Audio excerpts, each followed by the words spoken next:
Have you ever noticed that the harder you try to control everything in your life, the more it all seems to slip through your fingers?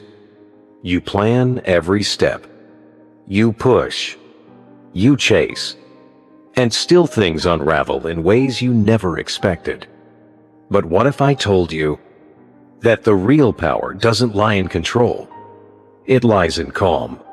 In this video, you're going to discover 11 life-changing lessons from Stoic philosophy, each one designed to help you stay grounded when life spins out of control. To show you how calm isn't weakness, it's your sharpest edge. But don't expect vague theory or motivational fluff. These are real tools tested over centuries by the Stoics, used by leaders, warriors, survivors, and now, ready for you. So the question is, are you ready to stop reacting and start reclaiming your inner power? Because it all begins here.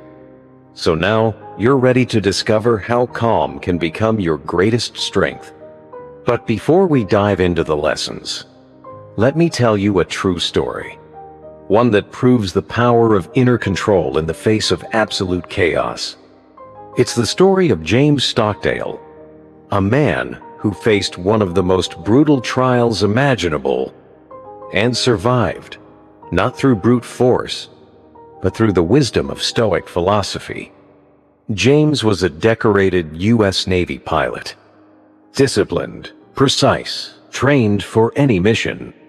He was used to being in control of his aircraft, his path, and his fate.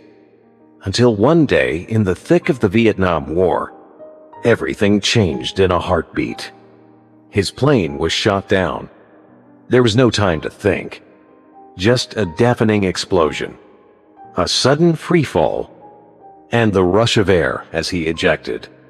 Before his parachute even hit the ground, he already knew he wasn't landing in friendly territory. The moment he hit the earth, enemy forces seized him. They beat him, dragged him like wreckage from the sky, and took him to a prison camp where his real battle would begin. What followed wasn't days, or even months, but 7 long years of captivity. 7 years locked in a cell so small he could barely move. 7 years of isolation, starvation, and relentless torture. 7 years of not knowing if he'd ever see daylight again, or if each day might be his last. Most men would have broken. Many did. They gave up. They lost hope. They let fear consume them. But James didn't. Not because he was physically stronger, not because he had more resources, but because he had something most others didn't: command over his mind. James Stockdale was a student of Stoicism, and in his darkest moments, he remembered the words of Epictetus. It's not the events themselves that disturb us, but our judgment about them. He couldn't stop what was happening to him, but he could decide how to face it.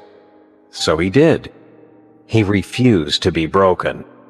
Instead of falling into despair, he became a quiet force of leadership inside the prison. He built a covert communication system for the other POWs. He taught them how to resist mentally, how to hold on when everything screamed at them to give up. And every single day, he reminded himself, "This does not define me. I am stronger than this." And he was. When he was finally freed, someone asked him, "How did you survive all those years?" His answer: "I accepted the reality of my situation, but I never lost faith in my ability to endure it." That's the kind of calm Stoicism teaches. Not passive, not blind, but the kind of calm that holds you together when the world around you falls apart. Now, I want to ask you, what's stealing your peace today? Is it stress at work? A fight with someone you care about? A future that feels uncertain? Because if James could stay centered through 7 years of darkness, you can stay calm through whatever you're facing now. And that's what this video will teach you. Let's begin. Lesson 1. Calm is your greatest weapon. Now that you understand the mindset, let's begin with the first and perhaps most important lesson. Calm is your greatest weapon. Imagine this for a moment. You're behind the wheel of a Formula One car. Your hands are locked on the steering wheel. The engine is screaming. The track is blazing hot beneath you. You're seconds away from winning. Just one more sharp corner, and the victory is yours. But then, it happens. The tires lose traction. The wheel goes light. The car begins to drift, and suddenly, everything feels out of control. The world is spinning, and panic starts to rise. Now stop. This is the defining moment, and you have two choices. The first, you panic. You grip the wheel too hard. You react with fear. You overcorrect. And just like that, you're off the track, stuck in gravel, watching the race go on without you. The second, you breathe. You stay calm. You feel the slide, but you don't let fear dictate your hands. You ease up slightly, adjust, correct the course, and when the moment is right, you regain control and finish the race. The best drivers in the world aren't the ones who drive the fastest.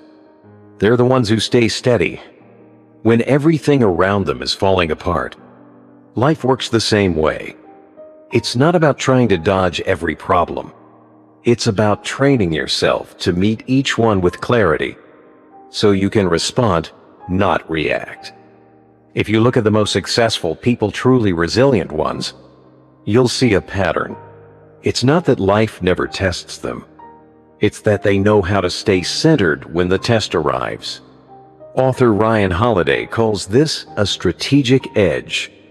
He says, true strength isn't in force or speed, but in the discipline to stay composed when life throws the unexpected. And this isn't just philosophical. It's science.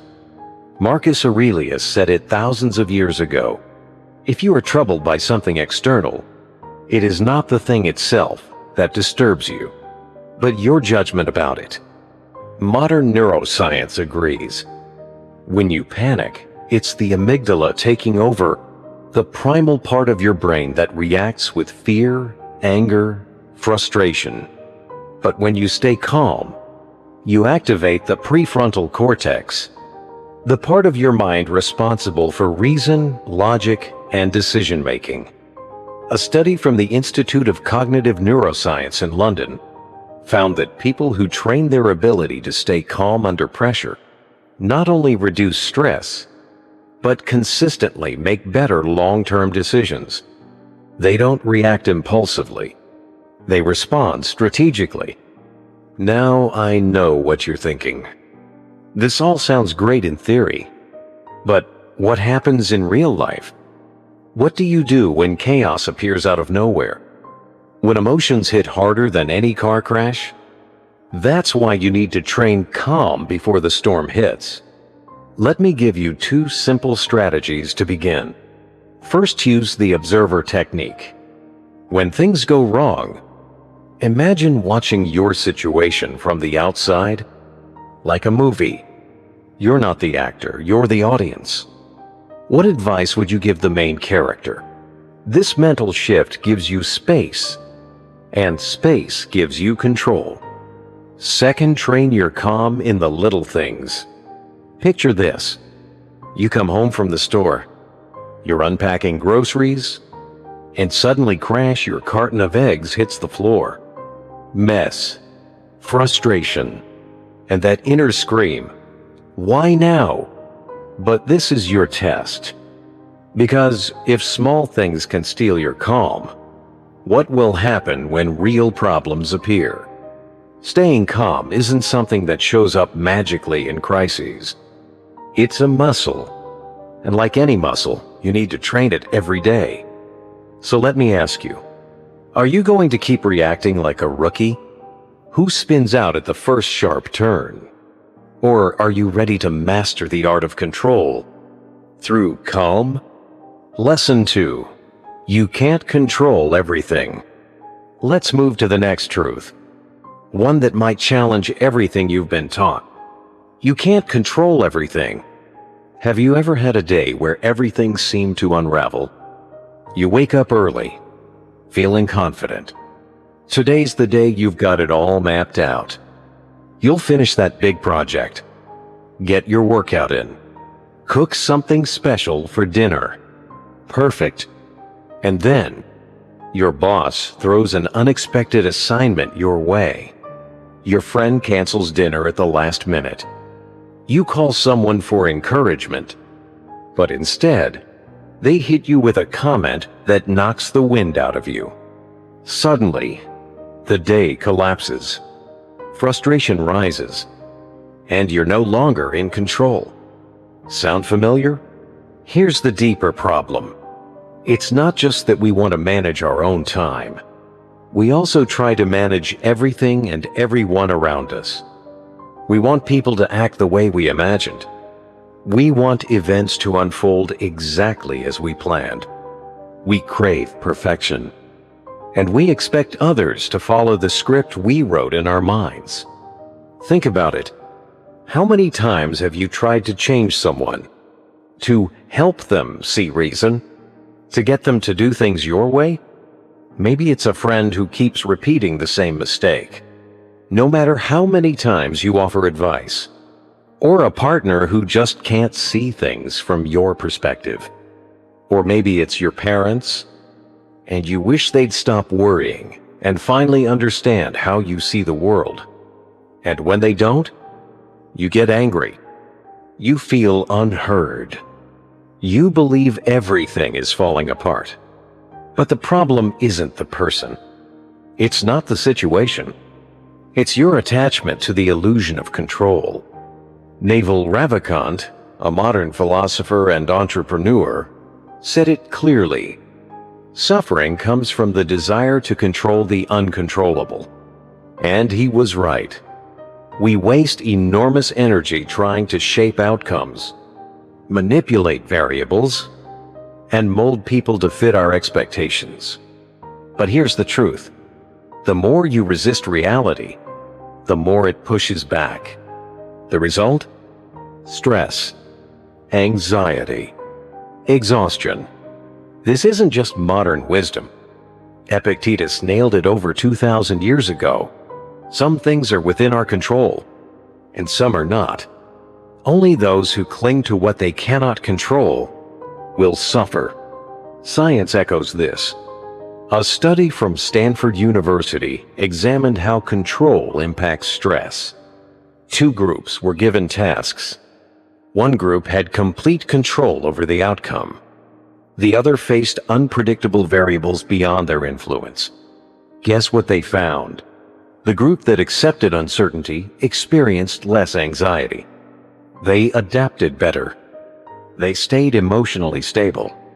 Meanwhile, those who clung to control felt constant frustration and emotional burnout. So now I ask you, which group would you rather be in? The one that flows with life's changes, or the one that drowns trying to fight the tide? Let me give you 2 challenges. Simple, powerful ways to shift your mindset. Challenge 1. The "so what" test. Next time something disrupts your plans, ask yourself, so what? Will it matter in 5 years? Even 5 months? Most of the things that derail us today won't even be a footnote tomorrow. Don't give them power they don't deserve. Challenge 2. Controlled chaos. This one's tough, but it's a game changer.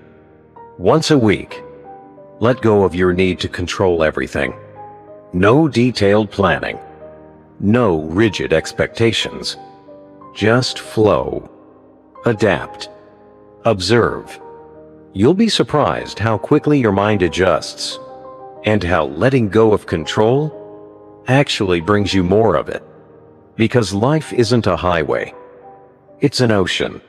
You can't control the wind, but you can adjust your sails. You can't stop the storm, but you can choose how to ride it. And that's where your power lives. Lesson 3. Be grateful before you complain. Let's take a step back for a moment, because sometimes the key to clarity isn't solving a problem. It's changing your focus. Be grateful before you complain. Your mind, my friend, is like a garden. Whatever you feed it, whatever you plant in it, that's exactly what will grow. If all you give it are complaints, stress, blame, and frustration, don't be surprised when you look around and find a wasteland, dry, thorny, and bare. Now, that might sound like a poetic metaphor, but science says otherwise. A team at the University of California, Berkeley, decided to dig deeper. They gathered 2 groups of people for a study. One group was asked to write down just 3 things they were grateful for each night, no matter how small. The other group? No rules at all. They could write about anything. After a few weeks, the results were startling. The first group, those who practiced gratitude, showed increased activity in the prefrontal cortex, the part of the brain linked to emotional stability, calm thinking, and clear decision-making. Their minds had been, quite literally, rewired to notice the good and process stress in a healthier way. The second group? No change. Their mental garden remained the same, untrained, cluttered, and reactive. So don't underestimate gratitude. It's not just a feel-good trick. It's mental training. It's psychological reinforcement. And more than that, it's a gateway to peace. I'll be honest with you. I used to think this was nonsense too.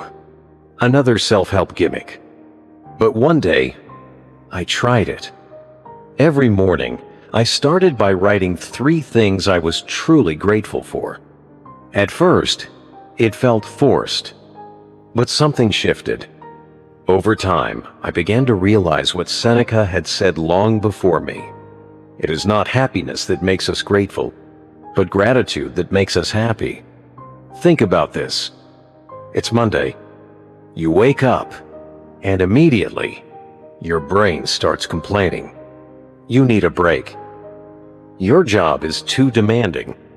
Your life feels stuck. You wash your face, but your thoughts keep spiraling. If I had more money, if I had more time, if things were just a bit easier, then I'd finally feel okay. But let me ask you something. When has it ever been enough? Because no matter how much you get, how far you climb, there will always be something else to chase. And in chasing what's next, you lose what matters most, your peace. So what can you do about it? It's simple and powerful. Step 1. Say thank you out loud when your day begins. Do it with meaning. Picture this.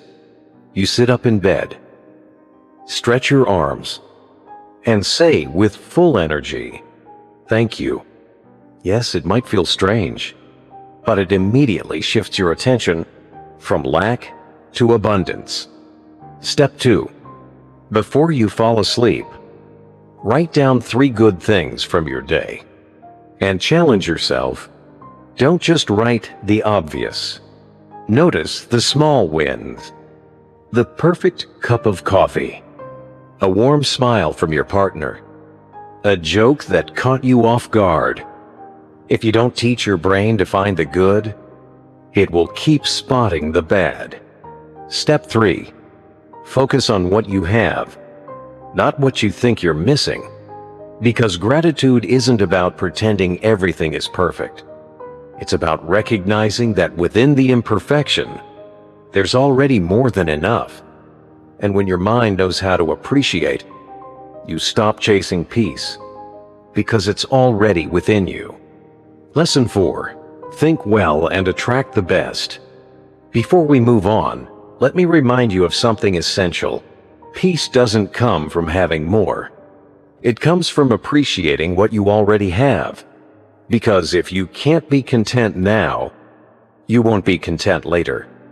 Even with double the success, twice the money, or a better title, the clarity you're searching for won't suddenly arrive when everything is perfect.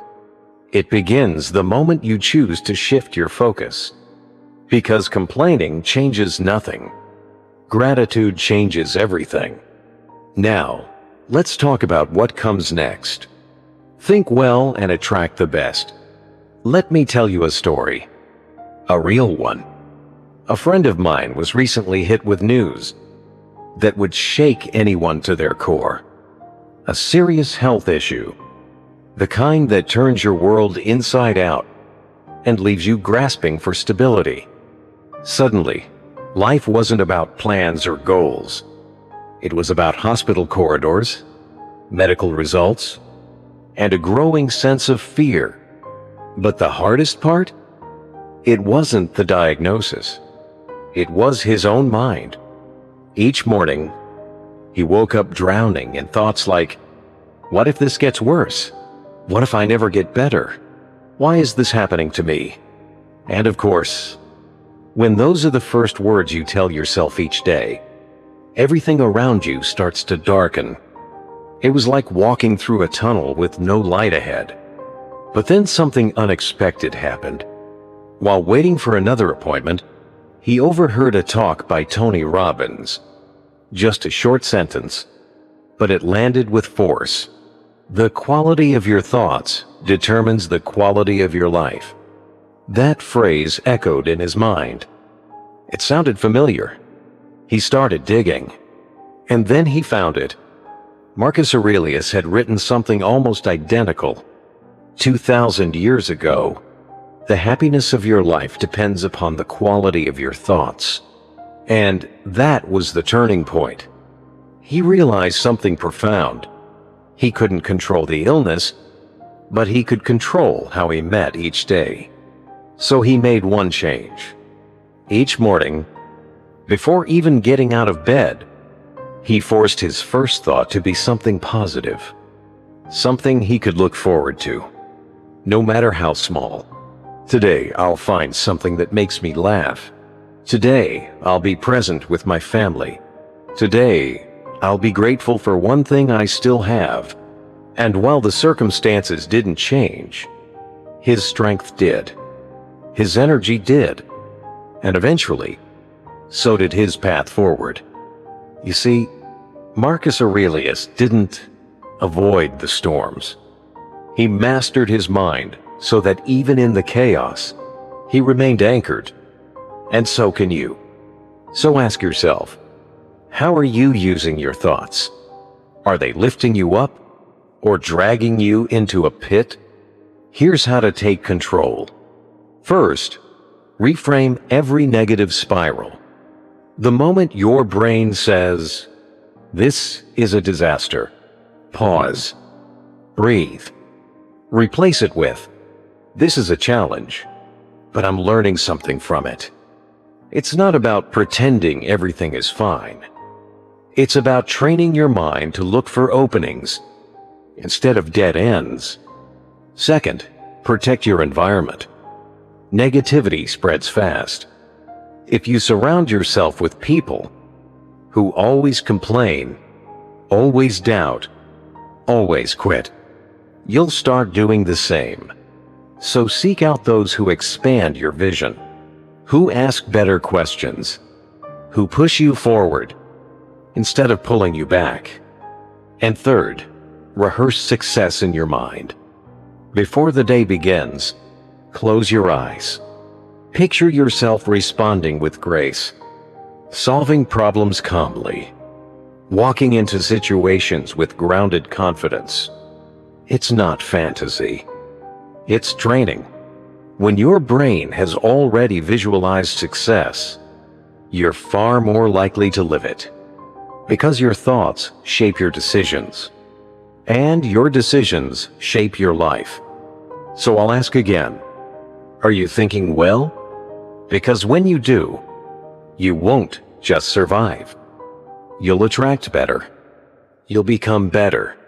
And that, my friend, is how everything begins to change.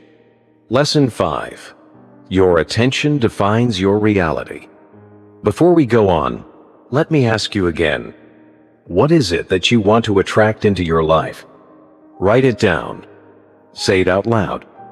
Because everything begins with a thought. Now, let's talk about something that could change the way you experience your world. Your attention defines your reality. Let me ask you this. When you walk down the street, what do you really see? Do you notice the rush of people, the endless traffic, the construction noise, the tension in every face that passes you?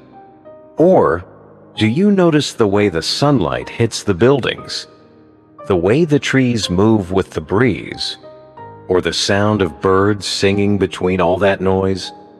Because here's the truth. The world doesn't change. But what you focus on changes everything. It's like that well-known bus meme. Two people sit on opposite sides of a bus. One stares at a dull rock wall. The other looks out at a breathtaking view. Same ride, same bus, completely different experience. That's life. If all you ever see is what's wrong, what's missing, what's broken, your world will always feel cold, hard, and heavy. But if you shift your focus, even just slightly, you might realize the beauty was always there, just waiting to be seen. Actor Will Smith once said in an interview, "If you want success, if you want happiness, if you want to achieve anything in life, you have to learn to ignore distractions and focus only on what really matters." And he's right. Success isn't about magic or luck. It's about knowing where to direct your energy. Your attention is like a filter, like those Instagram presets we scroll through before posting. Choose a dark filter, and everything looks shadowed. Choose a light one, and the entire mood changes. Your thoughts work the same way. If the filter in your mind is filled with complaints, jealousy, comparison, or fear, your reality will reflect it. But if your filter is tuned to opportunity, to presence, to appreciation, then suddenly the same life feels rich, meaningful, and full of possibility. Now, take a moment. Where have you been placing your attention lately? Was it on a rude comment from a colleague? A disappointing text? A missed opportunity? And how did that make you feel? Heavy? Frustrated? Powerless? Now imagine, what if you'd focused instead on something good? Even something small? A task you finished? A compliment you received? The way you showed up for someone? Wouldn't your energy feel different? So here's how to begin reclaiming your focus. First, start a mental diet. You wouldn't eat junk food every meal. So, why let your mind consume it non-stop? Cut down on the news that drains you. Unfollow accounts that make you feel less than. Ask yourself, does this feed my peace or feed my fear? Your mind is a garden, and whatever you water grows. Second, do an attention reset. When you catch yourself spiraling, don't sit in it. Move. Step outside. Breathe. Shift your environment. Instead of asking, "Why is this happening to me?" ask, "What is this teaching me?" It's not denial. It's direction. And third, be intentional with who you're around. If you spend time with people who only complain, who see problems in everything, you'll start adopting their lens without even realizing it.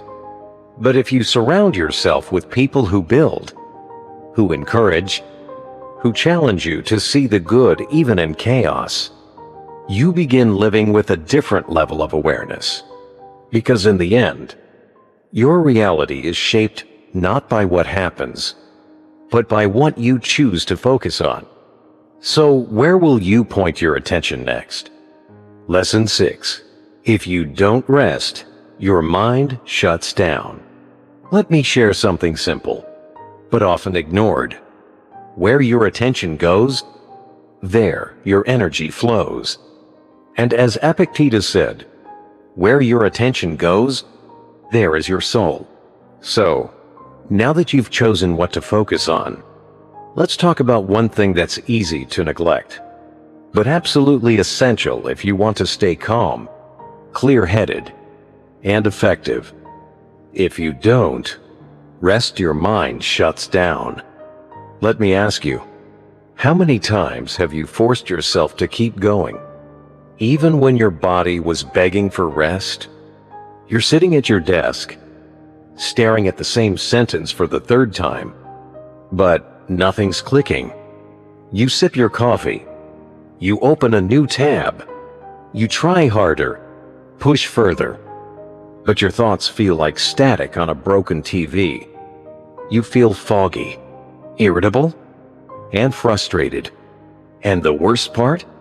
Instead of stopping, you convince yourself to go harder.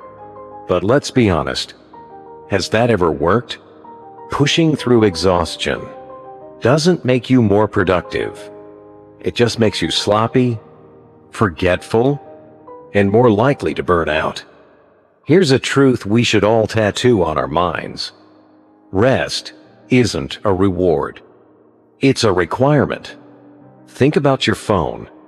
If you use it non-stop all day, with no time to charge, what happens? Eventually, it shuts down. You can press the buttons, shake it, yell at it, but nothing will work until you give it one thing: rest. So why do we treat our brains any differently? The Stoics knew this long ago.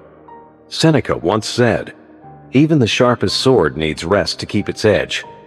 What's the point of having a powerful tool if you grind it down until it's useless? What good is a brilliant mind if you wear it out to the point that it can't function at all? Seneca didn't view rest as laziness. He saw it as a strategy, a preparation, a reset. And today, modern neuroscience backs him up. Rest improves memory. It strengthens decision-making. It regulates your emotions. It literally sharpens your mind. Still not convinced? Let me give you a metaphor. Imagine your brain as a whiteboard. Each day you write notes, draw plans, process emotions, and solve problems. But if you never wipe that board clean, what happens? Eventually, it gets cluttered, too full to make sense of anything. And that's what happens when you skip rest. Your thoughts pile up. Your clarity disappears. But when you sleep, it's like someone takes a clean cloth and wipes the board spotless. You wake up with space to think, to focus, to act with purpose. That's why rest isn't optional. It's foundational. I know what you're thinking. Sure, that sounds great, but my life is too chaotic to rest well. That's okay. You don't need a perfect life. Just a few intentional changes. Here are 3 powerful ways you can start resting your mind starting today. First, reduce screen time before bed. Yes, I know you've heard it before, but here's why it matters. The blue light from your phone tricks your brain into thinking it's still daytime. So if your final moments before bed are spent scrolling, your mind doesn't get the memo that it's time to shut down. Second, create a nighttime ritual. Nothing fancy, just something that signals, we're slowing down now. You could read a few pages of something inspiring. You could write down your thoughts from the day, or just sit in quiet stillness and let your breath guide you toward rest. Third, listen to your body. If you feel tired, pause. Don't wait until your system collapses. An athlete doesn't train 24/7. They know the secret to performance is recovery. And guess what? You're the athlete of your own life. If you want to perform at your best, to respond instead of react, to create instead of collapse, then rest is your secret weapon. Lesson 7. Your mornings shape your destiny. Let's be clear. Resting isn't wasting time. It's recharging your power, so you can rise stronger, face the next challenge, and move forward with purpose. Because if success is what you're after, you don't need more hours of chaos. You need more clarity, more calm, more focus. And there's no better place to find it than in the very first moments of your day. Lesson 7. Your mornings shape your destiny. Now imagine this.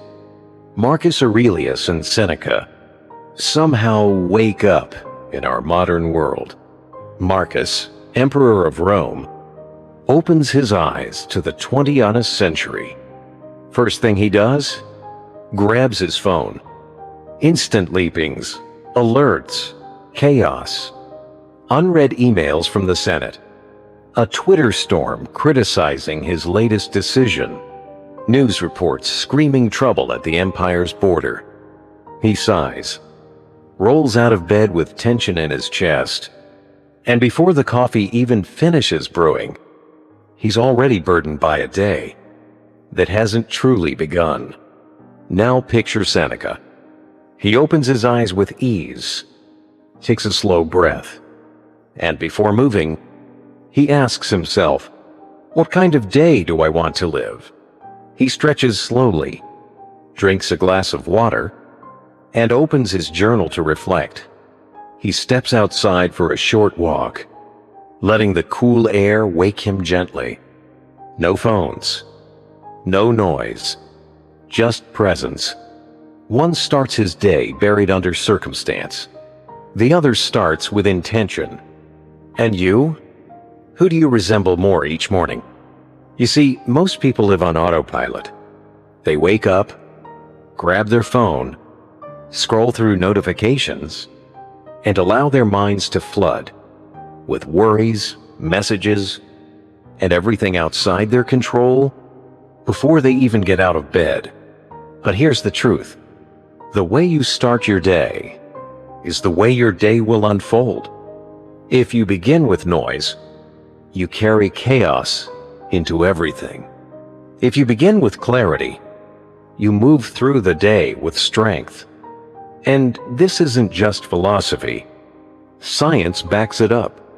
Dr. Rangan Chatterjee, a leading expert in health and wellness, has studied how morning routines affect the brain.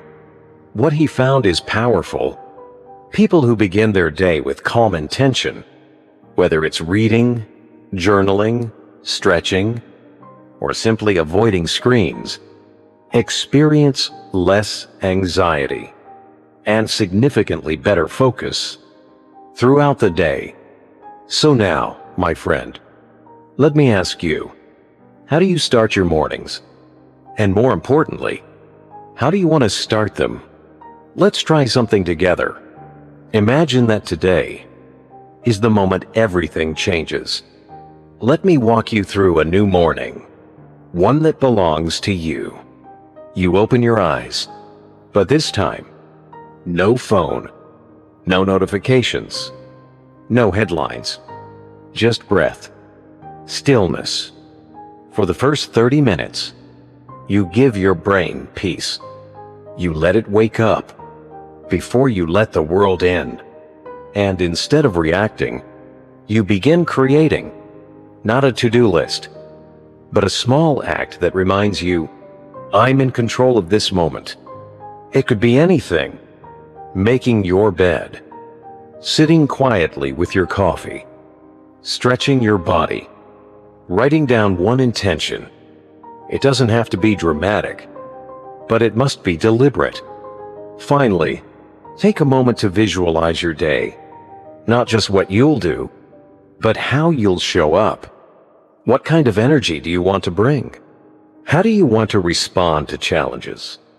What will success feel like? Not just look like. That one pause, that breath of awareness, can change everything.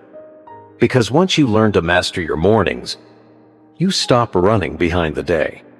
You walk in front of it. Lesson 8. What you visualize, you build. Now that you've seen what's possible, when you reshape your mornings, it's time to unlock something even deeper, a power that lives entirely within your mind. Lesson 8. What you visualize, you build. Let me ask you, has this ever happened to you? You start thinking about buying a new car. You research the model, the color. Imagine yourself behind the wheel, windows down, music playing. And then, suddenly, you see that car everywhere. On the street, in ads, in the parking lot of the grocery store. You might think, is this a sign from the universe? But it's not magic. It's your mind. When you place focused attention on something, your brain doesn't just store it. It starts seeking it. You've activated what scientists call the reticular activating system, your brain's internal filter. It's not that the world changed. It's that your perception sharpened. And here's where it gets powerful. This doesn't just happen with cars. It happens with everything. Your relationships, your career, your health, your identity. As Epictetus once said, what you feed your mind becomes your reality. So think about it. If you fill your mental space with complaints, stress, and scarcity, guess what you'll notice most in the world? More of the same.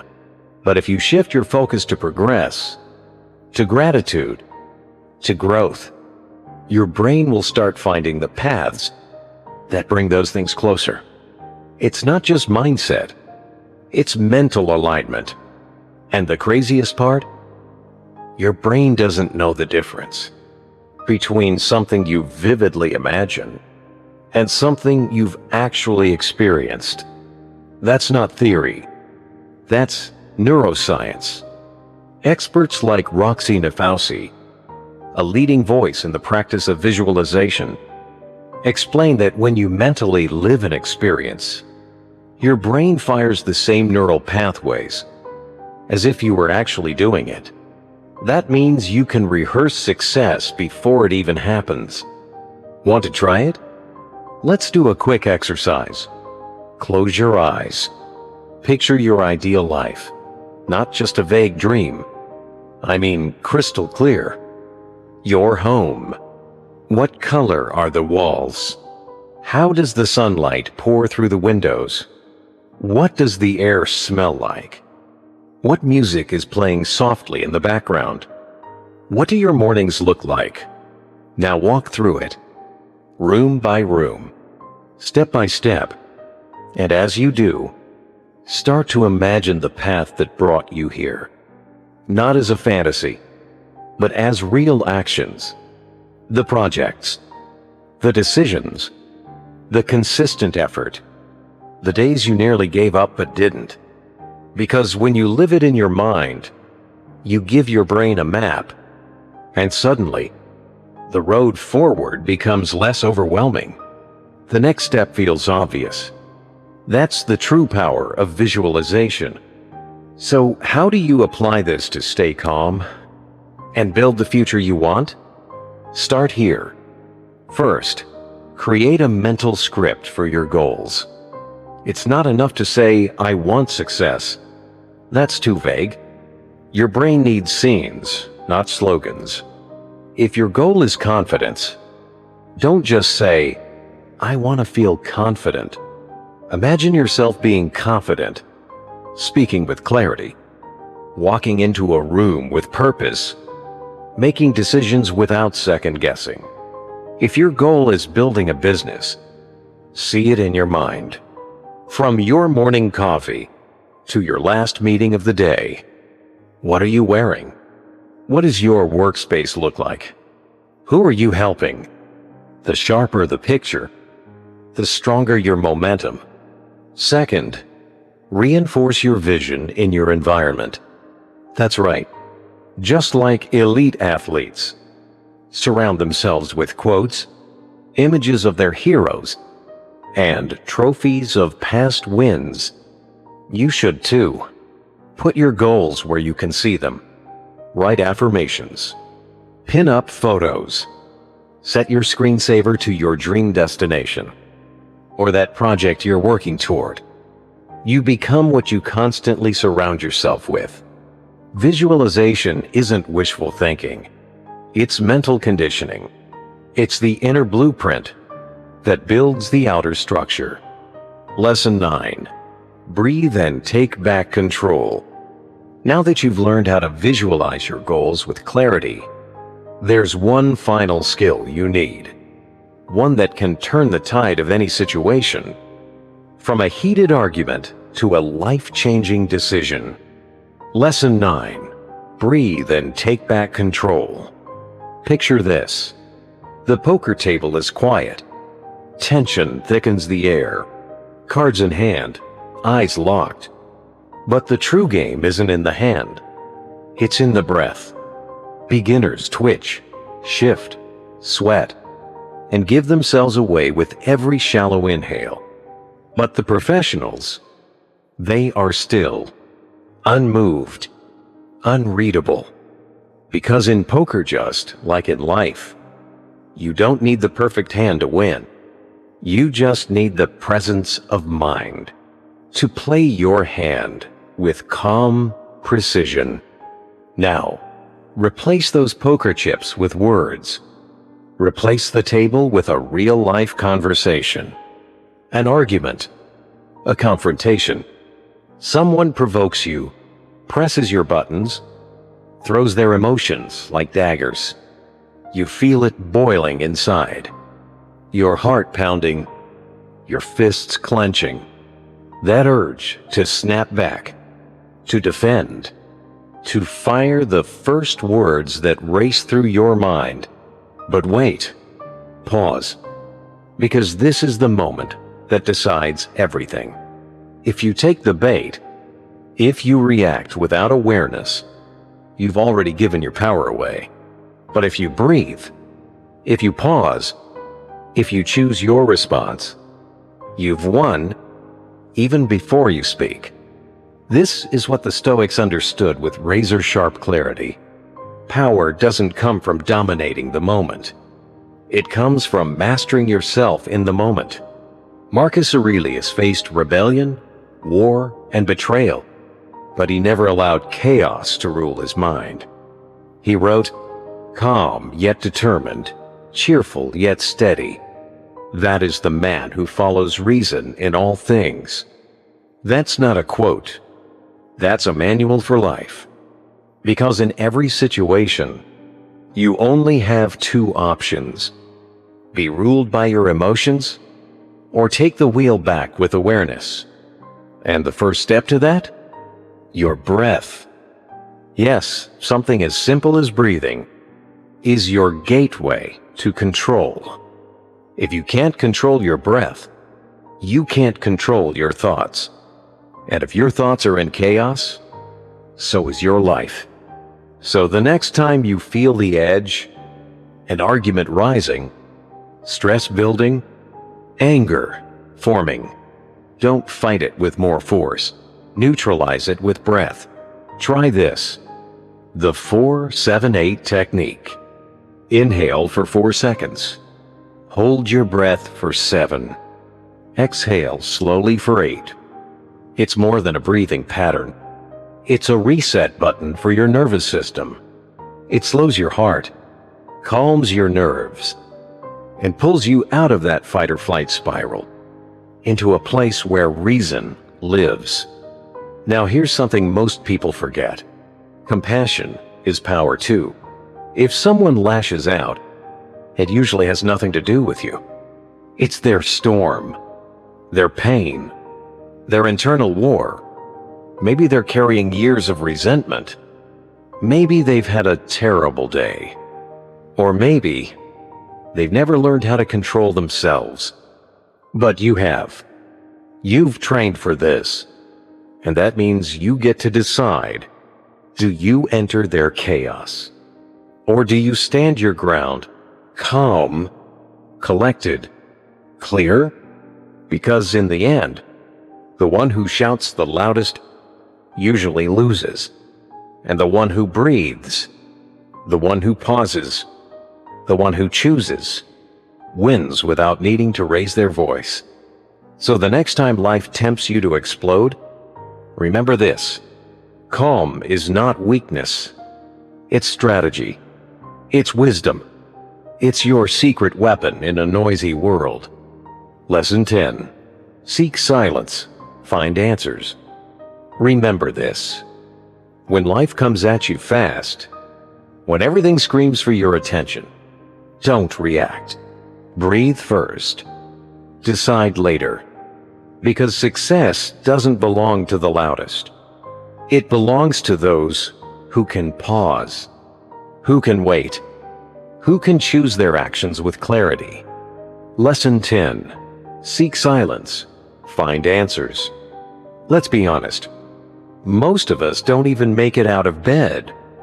Before the noise starts, your eyes open, and before you stretch, your hand reaches for your phone. Notifications, emails, messages. Scroll, tap, react. You get up, step outside. The world hits you like a wave. Traffic honking, people talking over each other, music blasting from passing cars. Then you get home, and without even thinking, you fill the space with more noise. TV, podcasts, more messages. And before you know it, every corner of your day is filled, every pause drowned, every breath stolen. Why do we do this? Why do we run from silence like it's something dangerous? Because silence forces us to face ourselves. And for most people, that's terrifying. But here's the uncomfortable truth. Silence is not your enemy. It's your doorway. A doorway to answers that don't come from outside, but from within. You see, when you're always in noise, you lose the one voice that matters most. Your own. Think about it. There's a reason the character in Eat, Pray, Love didn't find peace in the middle of chaos. She found it in silence. At a retreat in India, alone, stripped of distractions. And it wasn't easy. At first, her thoughts shouted louder than the city ever did. She wanted to run, to quit. But then, something shifted. As the outer world quieted, the inner world began to speak. In that silence, she heard the truth she'd been avoiding. And once she heard it, she couldn't unhear it. The Stoics knew this well. Seneca wrote that we suffer more in our minds than we ever do in real life. Because what steals our peace isn't just what's out there. It's the noise in here, the worries, the regrets, the endless thoughts that never stop. But when you train yourself to sit with silence, you start learning something powerful. You can create peace inside yourself, even when the outside world is in chaos. And science agrees. A study from Duke University showed that when we spend time in silence, Our brains don't shut down. They light up. Instead of turning off, they start reorganizing, connecting ideas, solving problems. It's called the default mode network, a system in your brain that activates when you stop pushing and start allowing. Imagine searching for something in a messy room. You're frantic, throwing things everywhere. Nothing shows up. But when you pause, breathe, tidy the space, suddenly you see it. It was always there. You just couldn't find it. In the chaos, your mind works the same way. So how do you find that clarity? First, create 30 minutes of silence every day. No screens, no talking, no distractions. It could be early morning, during a lunch break, or just before bed. Let it be your sanctuary. Second, take a silent walk. Yes, no music, no headphones, just you and your thoughts. At first, it'll feel strange, maybe even uncomfortable, but keep walking, keep listening, because somewhere in that quiet, you'll start to hear yourself again. Third, write. Let whatever comes up during that silence flow onto the page. Your fears, your doubts, your ideas. Writing clears the fog. It lets you track your patterns. It turns chaos into insight. Because let's be real, if you can't sit with your own thoughts, why would anyone else want to? And if you're always drowning in noise, how will you ever hear what your life is trying to tell you? Silence isn't a punishment. It's your superpower. Use it. Trust it. Let it show you the answers. You've been chasing through noise. Lesson 11. Use your hands. Calm your mind. My friend, if you truly want to stay calm and build a life rooted in focus and power, there's one thing you can't afford to ignore. It's a detail most people overlook, but it separates an overwhelmed mind from a clear, grounded one. Lesson 11. Use your hands. Calm your mind. Let me tell you a story. There once was a man whose mind never stopped moving, not because he was restless, but because his thoughts were vast, his questions endless. He didn't just want to observe the world. He needed to feel it, touch it, break it apart, understand it with his own hands. Whenever he felt stuck, he drew. When his thoughts became tangled, he sketched inventions that no one had ever imagined. When words weren't enough, he let action speak. And that was his secret. He didn't wait for clarity. He created it. With movement, with motion, with his hands. That man was Leonardo da Vinci. A genius, yes, but also a man who understood something most of us still don't. The mind doesn't calm down by thinking more. It calms down by doing. So now I'll ask you, what do you do when your thoughts pile up? When stress wraps itself around your chest and won't let go? When your problems feel bigger than your breath? Marcus Aurelius once wrote, "Well, directed action brings peace to the mind. Not daydreams, not more scrolling, not overthinking. Action, not scattered, frantic reaction, but precise, physical engagement." Let's bring this into today. Picture this. You're at work. Your inbox is exploding. Your phone won't stop buzzing. Everyone needs something from you. Now, your head spins. Your heart races. You can't breathe. You want to be that calm person, the one who responds with clarity, who doesn't get dragged into the storm. But right now, you feel anything but calm. So what do? Use your hands. Yes, your hands. I know how it sounds. Too simple. Too ordinary. But try it. And see for yourself. First, choose one hands-on activity. Something real. Something physical. Drawing. Writing by hand. Gardening. Cooking. Fixing something. You don't have to be an artist. This isn't about the result. It's about the rhythm, the movement, the focus. Just 10 minutes a day, a moment for your body to move, while your mind unwinds. Not at your desk, not in the middle of noise, but somewhere you can breathe. Second, remove distractions. Turn off your notifications. Close your tabs. No background music with lyrics. Let it be just you, your task, and the silence. Because when you give your full attention to something real, something tactile, your brain shifts gears. Without even realizing it, you return to center. You begin to feel calm, not because the chaos disappeared, but because you stopped letting it define you. Third, when you're done, notice how you feel.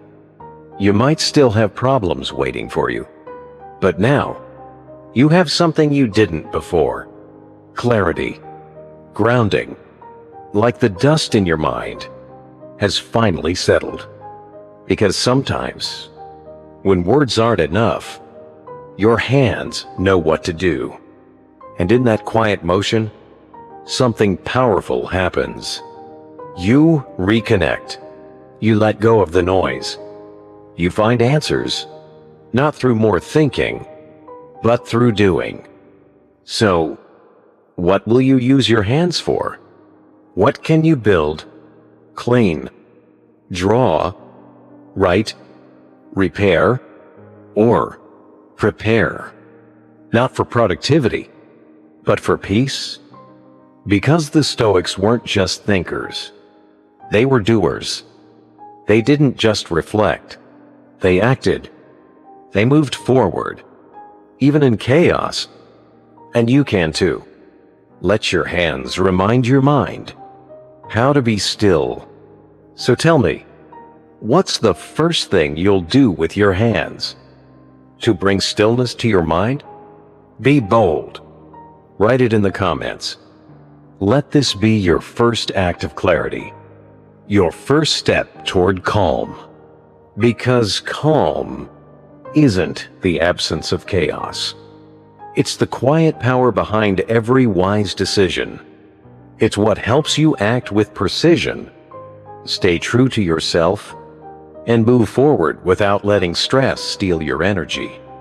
Every single day, you have a choice to train your mind, to shape your attention, to decide how you respond.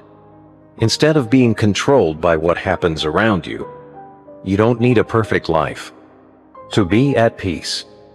You just need the courage to stop fighting what you can't control and focus fully on what you can. That's how real transformation begins. Not when life gets easier, but when you get stronger in the face of difficulty. If you've made it this far, you're not just a viewer. You're a part of this movement. And I want to know you. Type this in the comments. I choose calm to guide my success. Let's see who the true Stoic warriors are. And if this video moved you, if it sparked something inside you, don't forget to subscribe and tap the notification bell so you never miss what's coming next. There's so much more ahead. And if you want to keep growing with us, click the playlist on the screen right now. It's filled with stories, tools, and timeless wisdom to help you live with strength, depth, and focus. Until next time, take care and keep embracing your inner Stoic.